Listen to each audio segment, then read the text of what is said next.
We have a few. I think if we had to split it up, business leaders, we have a few very well known. There's Busy Williams, for example. He's done tremendously well and identified himself as an international player. Won major awards as Entrepreneur of the Year, and I would say he was one of the charismatic leaders that people would identify quite easily with. And of course, then there are the politicians. There are a few of them. So I would say, yeah, that's basically. Well, certainly, I would consider throughout the Middle East, my number one charismatic leader would be His Highness Sheikh Mohammed bin Rashid, Prime Minister of the UAE and ruler of Dubai in the United Arab Emirates. A lot of the most charismatic leaders, strangely enough, are very quiet. They're the people that seem to work in the background. In business terms, certainly, I would say there's a gentleman by the name of Sir Terry Leahy, who is the CEO for the time being of a large supermarket group called Tesco. And he has quietly brought them from being around third in line and very long way behind his competitors to being the top supermarket chain in the UK. He's an absolutely phenomenal guy in terms of his ability to take people where he wants them to go willingly. And to me, that's one of the key characteristics of a great leader, is the ability to inspire people to want what you want. And he's done that very, very well. And yet his public face is very, very low profile. You rarely see him, you rarely have him interviewed. He just clearly has that charisma that allows him to take his people on. Interesting question.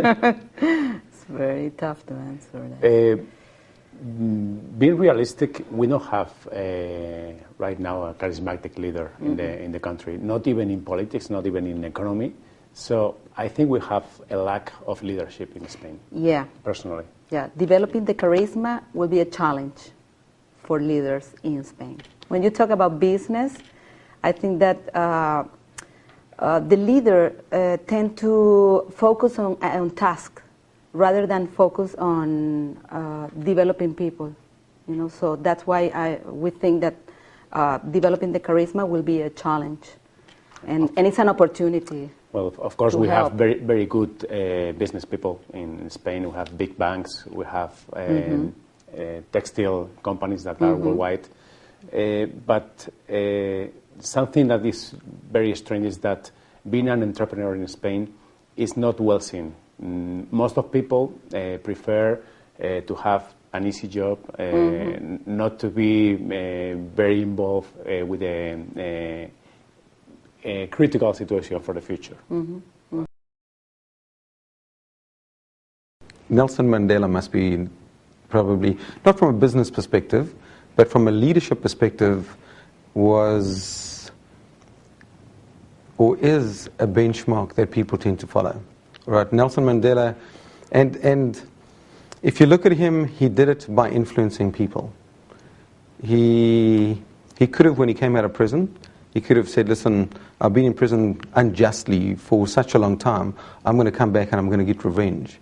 But it's almost a noble intent thing, whereby very genuine, very sincere, I know that it's important to be able to speak to people and to reason with them, to treat them like people and be of influence. So if you can't influence, inevitably it's not going to happen. And Nelson Mandela is a perfect example of that.